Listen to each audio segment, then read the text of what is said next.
시간 함께 하실 하나님 말씀 요한복음 6장 5절에서 13절까지 말씀입니다.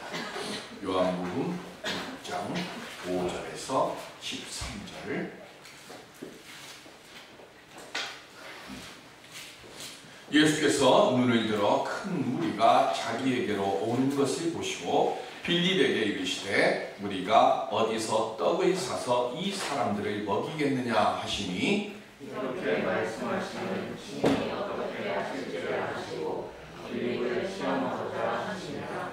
빌립이 대답하되 각 사람으로 조금씩 받게 할지라도 200데나리온의 떡이 부족하리이다. 제자들은 말하고 시몬 베드로의 형제 안드레아가 예수께 여짜오되 여기 한 아이가 있어 보리떡 5개와 물고기 2마리를 가지고 있나이다. 그러나 그것이 이 많은 사람에게 얼마나 되겠사옵나이까? 예수께서 이르시되 이 사람들로 함께하라 하시니 그곳에 잔디가 많은지라 사람들이 앉으니 수고하고 5,000명쯤 되더라. 예수께서 떡을 가져 축사하신 후에 앉아있는 자들에게 나눠주시고 물고기도 그렇게 그들의 원대로 주시니라. 그들이 배부른 후에 예수께서 제자들에게 이르시되 사람이 조각을 거두고 버리는 것이 함께하라 하시므로 이에 거두니 보리떡 5개로 먹고 남은 조각이 12바구니에 찼더라. 아멘. 가정의 달입니다. 주님의 돌보심 속에서 늘 평안하고 복된 열매를 만들어가는 가정 되어지고 우리 주님의 몸된 교회 될 수 있기를 주님의 이름으로 간절히 기원 드립니다. 1964년부터 90년까지 27년 동안 수감 생활을 하고 93년도에 노벨 평화상을 수상한 넬슨 만델라가 1994년에 남아프리카 최초로 흑인 대통령으로 당선이 됩니다. 이 넬슨 만델라의 당선을 축하하기 위해서 남아프리카 공화국이 아니라 영국 런던 웸블리 스타디움에서 이 축하 공연이 열렸어요. 무려 10시간이나 되는 긴 시간 동안 인기 락밴드 그리고 가수들이 나와서 약 7만여 명의 관중들과 함께 광란과 같은 열풍의 그 시간을 지냈습니다. 그리고 맨 마지막에 흑인 오페라 여자 가수인 제시 노이만이 무대에 올라섭니다. 스포트라이트 모두가 다 깜깜한 그곳에 오직 제시 노이만만 스포트라이트를 쫙 비추면서 환하게 그곳만 비추는데 이 무대에 오른 제시 노이만은 공연을 하지 않고 가만히 있는 거예요. 뭐 하는가 하고 봤더니 두 손을 모으고 있어요. 7만여 명의 관객들 그리고 전 세계의 수많은 사람들이 지금 그 중계를 보고 있는데 그곳에서 이 제시 노이만은 기도를 하고 있었어요. 그리고는 기도를 마친 뒤에 무반주로 노래를 시작합니다. 그 노래가 Amazing Grace. 나 같은 죄인 살리신 주의 놀라워. 침묵이 쫙 흐르는 가운데 3절 이제껏 내가 산 것도 하는 그 노래를 부를 때 여기저기서 사람들이 따라 부르기 시작을 합니다. 제시 노이만의 이 노래가 끝났을 때 많은 사람들이 울고 있었고 그 모습을 본 한 기자가 그날 그곳에 성령이 임하셨다라고 보도를 했습니다. 이제는 잠잠해졌다고 생각된 코로나 바이러스가 이태원 클럽을 시작으로 다시금 확산되고 있습니다. 우리가 아무리 근심하고 또 염려를 하고 방역을 한다 해도 생각하지 않은 모습 때문에 허무하게 그 공든탑이 무너져 버렸어요. 그 모습 속에서도 희망적인 이야기가 한 가지 들렸습니다. 이 이태원으로부터 시작된 코로나 바이러스에 감염된 인천의 한 강사가 인천에서만 10명가량인가요? 14명인가요? 저는 그 많은 사람들에게 이 바이러스를 옮겼는데 그 중에 그 학원에서 2명의 사람이 바이러스에 감염이 되고 자신들이 다니는 교회에 예배에 출석을 했습니다. 그리고는 인터넷에서 그 두 교회 교인들이 한 7여 명쯤 되는 그 교인들이 감염 여부를 하기 위해서 대기하고 있는 그 모습이 사진으로 올라왔어요.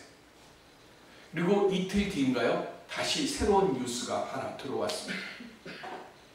한 사람도 이 미추홀에 있는 두 교회에서 감염된 사람이 없다는 얘기였어요. 그리고 그때 그 교회 목사님들이 인터뷰를 하는데 철저하게 매뉴얼대로 했더니 한 사람도, 비록 감염된 사람이 예배당에 왔지만 그 함께 예배드린 사람들은 한 사람도 감염되지 않았다라고 하는 것을 이야기했어요. 무력해지는 그 모습들 속에서 그래도 뭐 하는 거예요? 원칙대로 행하니까 감염되지 않더라는 거죠. 그런데 그 소식을 들으면서 제가 생각했던 건, 역시 모든 것은 다 기본으로 돌아가야 된다는 거예요. 우리의 믿음의 모습도 다시 기본으로 돌아가서 주의 은혜가 아니면 우리는 온전히 서지 못하고 염려와 근심이 떠나지 않는 삶을 살 수밖에 없는 존재라는 것을 깨닫고, 다시금 교회 안에서부터 십자가의 은혜를 생각하고 그 사랑의 감사함을 고백하며 은혜를 회복하는 것이 먼저 있어야 된다는 사실을 오늘 우리는 깨달아야 합니다.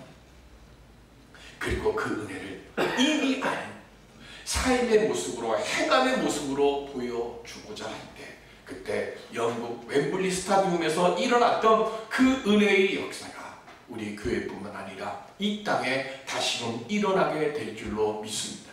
내가 먼저 은혜 받고 그리고 그 사랑에 감사하는 사람으로 변화된 우리의 모습을 통해서 이 땅에 예수 그리스도의 치유의 강물이 흘러 넘칠 수 있도록 만들어가는 우리 모두가 될 수 있기를 주님의 이름으로 간절히 기원드립니다. 그럼 우리가 어떻게 하면 기본의 모습을 지켜갈 수 있을까요?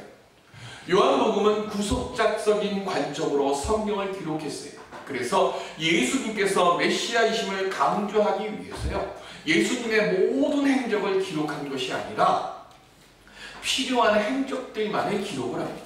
그래서 누가복음 7장과 8장에는 있지만은 요한복음에는 없는 예수님의 1차 갈릴리 사역을 하고 2차 갈릴리 사역을 건너뛰고 3차 갈릴리 사역을 기록한 것이 6장이에요. 그래서 5장과 6장 사이에는 1년의 시간이 지나가는 거예요.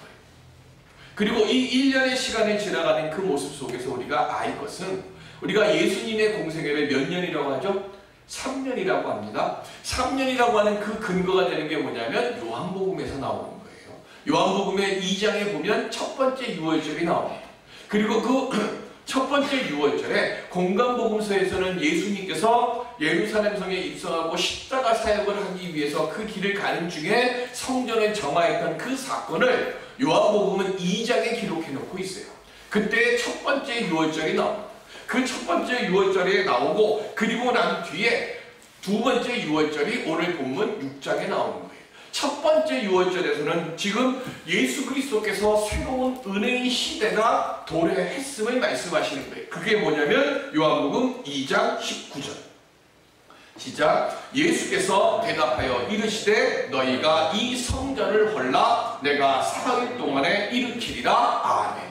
율법의 시대가 끝이 나고 지금 은혜 시대를 얻게 되어지는 것이고, 그 은혜의 시대를 얻기 위해서는 회개와 같은 역사로 해서 내 마음을 정결케 하고, 그리고 난 뒤에 부활의 역사를 받아들이라. 그러면 구원의 장막이 열려지는 그 역사가 시작된다는 것을 요한은 첫 번째로 말씀합니다.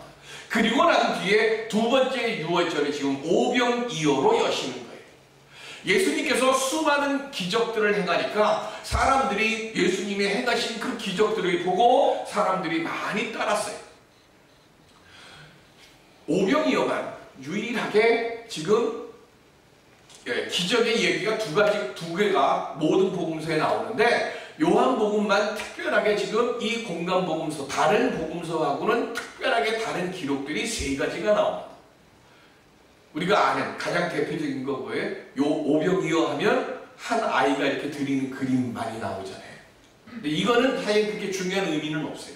요한이 강조하는 특별하게 2가지 다른 것이 있는데, 첫 번째가 뭐냐면 공간복음서에는 제자들의 이름이 언급되지 않는데 요한복음에는 제자들의 이름들이 두 명이 언급이 됩니다. 두 번째는 오병이어를 하고 난 뒤에 사람들의 반응이 공관복음서에는 없는데 오병이어의 이 요한복음에는 기록이 되어 있어요. 왜 그렇게 했을까요? 오늘 5절에 보면 예수님께서 빌립에게 어디서 떡을 사서 이 사람들을 먹이겠느냐 하고 물으세요. 그런데 6절에 보면 빌립에게 질문하시는 예수님이 빌립이 어떻게 대답할 줄을 아시고 지금 물으셨다라고 기록을 했어요. 그러면 무엇을 지금 보시려고 예수님께서 빌립에게 그렇게 질문하셨을까 하는 거예요. 예수님의 질문을 받은 빌립은 각 사람들에게 조금씩 나눠주시더라도 200데나리온이라고 하는 돈이 들어갑니다 라고 지금 대답을 해요. 장정들만 5,000명입니다. 그들을 배부르게 먹이는 것이 아니라 단순히 허기를 면하게 할 수 있을 만큼의 음식을 준비하는데 200데나리온이라고 하는 돈이 들어갑니다 라고 이야기해요. 예수님의 질문에 지금 빌립은 뭘 먼저 계산하는가 하면 돈을 먼저 계산했어요. 세상을 살아가는데요, 빌립 같은 사람들이 있습니다. 세상을 살아갈 때 뭔가 한 가지 일을 하려고 할 때 이 일을 하기 위해서 일어날 수 있는 경우의 수가 몇 가지가 있을까를 철저하게 계산을 해요. 그래서 남들이 생각할 때는 뭐 그런 것까지 계산을 하냐, 그런 것까지 생각하느냐라고 하는 것까지 계산을 해요. 그러니까 철저하게 계산적으로 모든 가능성을 다 따지고 그걸 꼼꼼하게 계산을 하고 그래서 예외 없이 모든 일을 그렇게 적용을 합니다. 세상 사람들은 그런 빌립과 같은 사람들을 성공의 자리에 한 걸음 더 가까이 가 있는 사람이라고 판단을 합니다. 그런데 우리 그렇게 살면요, 피곤해요. 내가 피곤한 건 괜찮은데요, 그 주변에 있는 사람들이 못 살아요. 뭐 일을 하려고 할 때 이거 준비해서 저거 생각해봤어라고 얘기하면요, 처음에는 한두 번 그렇게 대답을 하다가 나중에는 어떻게 되냐면 머리 흔들고 다시는 너랑 일 안 해 이렇게 돼버려요. 빌립 같은 사람들은 모든 것을 철저하게 계산하는 거예요. 지금 예수님께서 빌립을 시험하시는 이유가 뭐냐면 모든 것을 치밀하게 계산하고 분석해서 내가 생각하는 틀 안에서 모든 것을 다 짜려고 하는 사람, 그렇게 판단하는 사람들이 어떻게 대답할 줄을 예수님이 알고 계셨던 거예요. 지금 예수님께서 빌립에게 어디서 떡을 구해서 이 사람들에게 먹이겠느냐라고 물으셨을 때 예수님이 원하시던 답이 있어요. 그 답이 뭘까요? 선생님, 가나의 혼인잔치에서 물을 변해서 포도주로 만드셨고 다 죽어가는 왕의 신하의 아들의 병도 고치셨고 그리고 38년 동안 꼼짝하지 못했던 사람도 말씀으로 일어나 걸어가라 하셨던 그 주님을 나는 알고 있습니다. 비록 지금 이 많은 사람들을 먹일 수 있는 음식을 구하는 것은 어렵지만 그러나 그런 이적의 역사를 이루셨던 예수님이시니까 저는 예수님이시라면 그 문제를 해결할 수 있으리라고 믿습니다. 지금 빌립이 예수님에게 대답해야 할 말은 이 말이에요.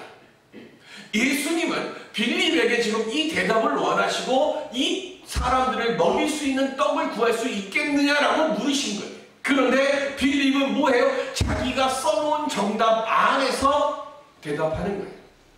우리가 인생을 살아가는 동안에 하나님은 끊임없이 우리들에게 믿음의 시험 문제를 내십니다. 분명한 건 모든 시험에는 뭐가 있어요? 정답이 있어요. 내가 정답을 모를 뿐이지 모든 시험에는 반드시 정답이 있습니다. 하나님께서 우리에게 인생의 시험 문제를 내실 때 거기에도 뭐가 있어요? 정답이 있는 거예요.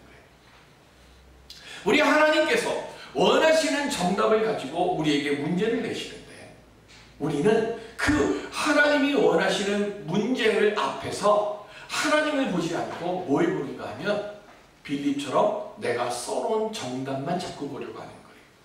그러니까 하나님이 원하시는 정답하고 계속 뭐가 되는 거예요? 오답이 나오는 거예요.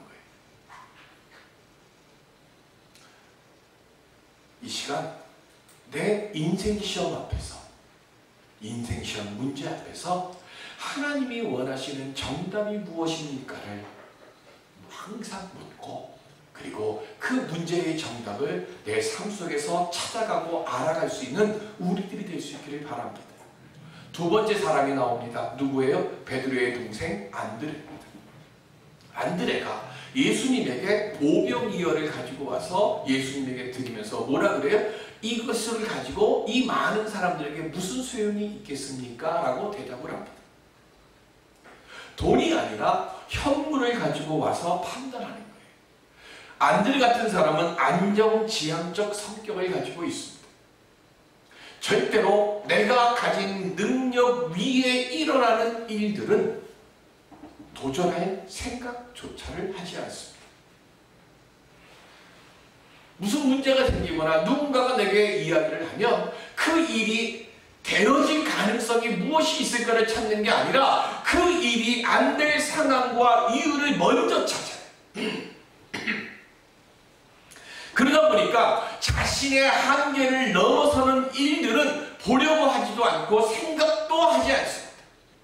예수님께서 지금 왜 빌립과 안드레 같은 제자들에게 질문을 하셨고 왜 시험 문제를 내셨을까요?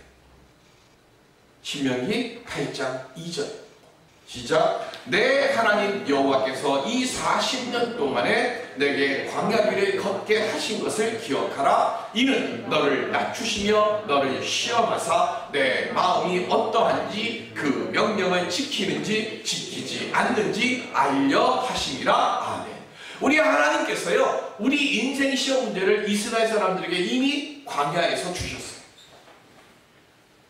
내 힘으로 감당하기 어려운 일이나 이해되지 않는 시련이 와요. 그러면 우리는 자꾸 나를 보려고 해요. 세상을 보려고 해요. 그리고 안 되는 이유를 세상 쪽에서 찾으려고 해요. 그런데 하나님이 원하시는 건 뭐냐면 그런 내가 이해하지 못할, 그리고 도저히 극복할 수 없는 절망적인 상황에 처할수록 나를 보지 말고 하나님을 보라는 거예요. 광야에서 먹이셨고요, 물도 마시게 하셨고, 그렇게 돌보아주신 하나님께서 은혜의 섭리로 그 옛날 광야에서 백성들이 죽지 않도록, 굶어 죽지 않고 목말라 죽지 않도록 지켜주셨던 그 하나님께서 오늘 우리에게 하나님을 바라보는 자들에게는 그 살 길을 보여주심을 믿고 하나님을 바라보라는 거예요. 그리고 여기 안 돼 있지만 8장 3절에 보면 사단이 예수님에게 40일 금식하신 뒤에 제일 먼저 첫 번째 던졌던 질문이 뭐예요? 이 돌들로 떡이 되게 하라 그랬어요. 그 돌들로 떡이 되라 했을 때 예수님께서 뭐라고 대답하셔요? 사람이 떡으로만 살 것이 아니라 여호와의 입에서 나오시는 말씀으로 산다 그랬어요. 그게 신명기 8장 3절이에요. 그 신명기 8장 3절에 뭐예요? 우리를 낮추기도 하시고 높이기도 하시고 우리의 삶의 모든 것들을 하나님이 다 주관하시니까 시험이 들고 환난이 오고 어려움이 오고 내가 무언가 할 수 없는 상황에 있을 때 그때 뭐 하라고요? 그때 하나님의 말씀 안에서 삶의 길을 찾으라는 거예요. 이게 예수님이 말씀하시는 여호와의 말씀으로 산다, 하나님의 말씀으로 믿는 자는 산다라고 하는 뜻이란 말이에요. 빌립과 안드레에게 지금 예수님께서 물으신 그 질문은 오늘을 사는 우리들에게도 똑같이 지금 질문하시는 거예요. 예수님께서 듣기 원하셨던 그 질문이 뭐예요? 우리는 할 수 없으나 주님은 하실 수 있습니다. 그 대답을 주님은 원하셨던 거고, 오늘을 사는 우리들에게도 예수님이 지금 우리 하나님이 우리에게 물으시는 거예요. 나는 할 수 없지만 모든 것을 해결하시는 주님을 바라보겠사오니 주여 저에게 말씀하여 주옵시고 그 말씀으로 이 시련과 이 위기와 이 어려움을 이길 수 있게 하여 주옵소서. 이게 믿음의 시작이고 이게 믿음의 끝이에요. 그래서 우리는 시련이 오고 어려움이 오고 환난이 올 때마다 가장 먼저 해야 될 것이 뭐예요? 십자가를 생각하고 믿음의 기본, 믿음의 시작으로 다시 돌아가야 돼요. 오병이어 보리떡 5개. 이스라엘 사람들의 주식은 보리떡이 아닙니다. 이스라엘 사람들의 주식은 밀가루로 만든 빵입니다. 그런데 이 밀가루로 만든 떡보다 보리떡 값이 훨씬 싸요. 다른 말로 이야기하면 지금 보리떡 5개를 가지고 왔다는 이야기는 지독히 가난한 사람이 가지고 있는 아주 형편없이 초라한 양식이란 뜻이에요. 물고기 2마리인데 이 물고기는 옵사리온입니다. 헬라어. 옵사리온이라고 하는 말의 뜻은 뭐냐면 소금에 절인 물고기란 뜻이에요. 고기잡이가 고기를 잡으면 고기가 3종류가 나옵니다. 첫 번째는 무조건 살려주어야 될 치어같이 자그마한 물고기들입니다. 두 번째는 상품의 물고기들이에요. 이거는 장에다가 팔아서 돈을 받아야 돼요. 그런데 세 번째는 방류도 못하고 그리고 상품 가치도 없는 잡어들 같은 게 있어요. 조그마한 버리기는 아까워. 근데 이거는 상품이 되지를 못해요. 그래서 이 상품이 되지 못하는 이 것들을 모아가지고 그거를 소금을 뿌리는 겁니다. 겨울에 속초에 갔더니 소쿠리 만큼의 저는 그때 도루묵을 처음 봤어요. 도루묵을 이만큼 해놓고 그걸 10,000원에 팔더라고요. 한 계산해 보니까 30마리가 넘어요. 근데 그거를 집에 와서 끓여서 먹으니까 도루묵은 알 빼면 먹을 게 없다고 한 말이 뭔가 했더니 알이 그냥 반 이상이 그 알이 꽉 차 있는 거예요. 그렇게 저렴하게 파는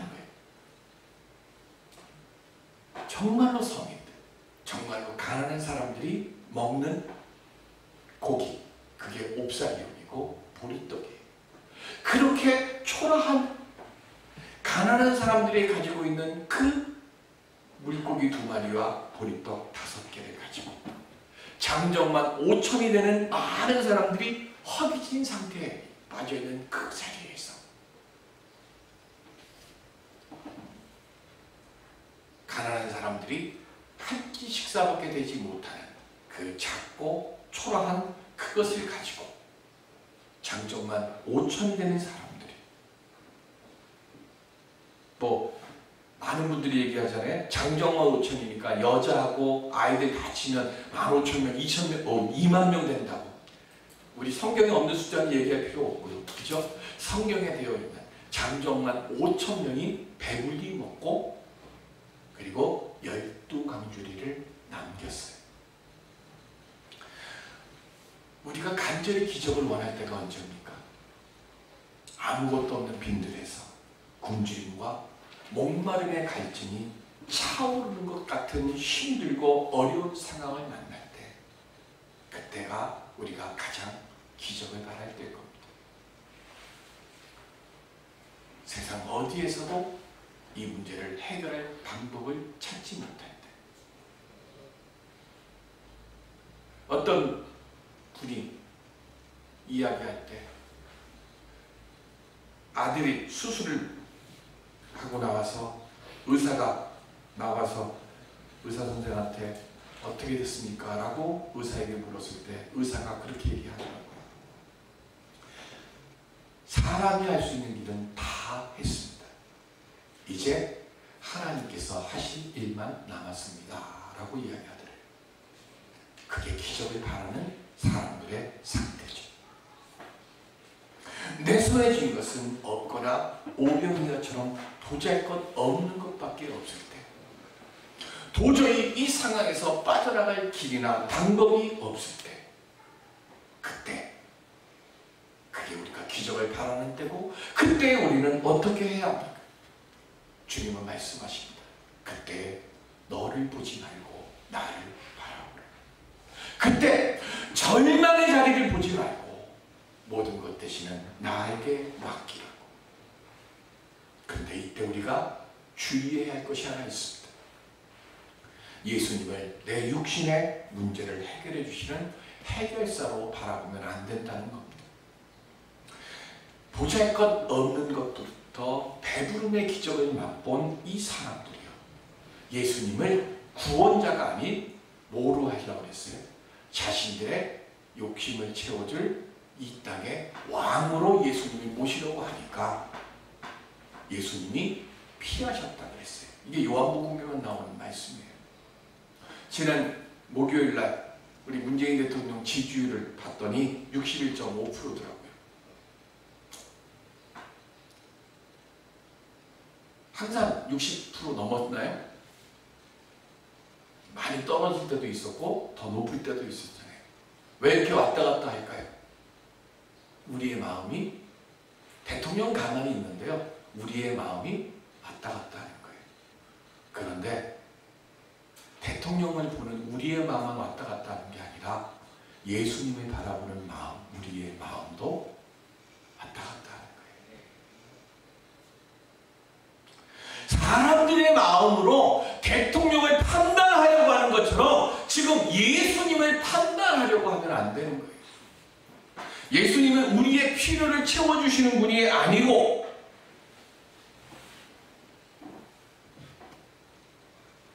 우리의 인기를 원하시는 분도 아닙니다. 오직 예수님의 관심은 하나예요. 우리가 구원받고 죄에서 해방되고 하나님의 자녀되고 하나님의 자녀된 삶을 사느냐 아니냐, 우리 주님은 이것 하나만 지금 우리에게 관심을 갖고 계세요. 예수님께서 오병이어의 표적을 행하신 이유는 온전한 믿음으로 예수를 바라보는 자들에게는 생명을 얻게 하고 필요한 것들을 더 풍성히 얻게 하는 분이심을 알라고 오병이어의 표적을 행하셨어요. 그러니까 내 마음에 왔다 갔다 함으로 주님을 보는 것이 아니라 내 마음 상태가 어떤 모습으로 있든지 간에 변함없이 우리 주님만 바라볼 수 있는 믿음의 눈이 열려질 수 있는 오늘 우리들이 되어야 할 줄로 믿습니다. 고린도후서 13장 5절에 보시면 시작. 너희는 믿음 안에 있는가? 너희 자신을 시험하고 너희 자신을 확증하라. 예수 그리스도께서 너희 안에 계신 줄을 너희가 스스로 알지 못하느냐? 그렇지 않으면 너희는 버림받은 자이니라. 아멘. 먼저 내 안에 예수 그리스도께서 계심을 잊지 말고 살아갈 수 있는 오늘 우리들이 되어져야 합니다. 근데 우리는 자꾸 이걸 잃어버려요. 주님은 항상 내 안에 계세요. 근데 이걸 잃어버리면 우리는 뭐가 된다고요? 버림받는 자가 된다고 했어요. 힘들고 어려운 상황이 올 때 주님이 내 안에 나와 함께 계시면 잊지 말고 어떤 자리에 있든지 어떤 모습으로 있든지 어떤 형편 속에 있든지 모든 문제 속에는 뭐가 있다고요? 하나님이 써놓으신 정답이 있음을 믿고 우리 삶 속의 모든 시련 속에 예수님이 누구신가를 항상 잊지 않고 그 예수님을 바라보며 믿음의 그 정답의 길을 걸어가서 지금 광야에서 얻었던 오병이어의 그 응답처럼 참 양식을 얻고 그 참 양식을 통해서 내 삶의 문제를 해결하고 하나님의 거룩한 영광을 드러내고 나타내며 살아갈 수 있는 우리 모두가 될 수 있기를 주님의 이름으로 축원드립니다. 기도하겠습니다.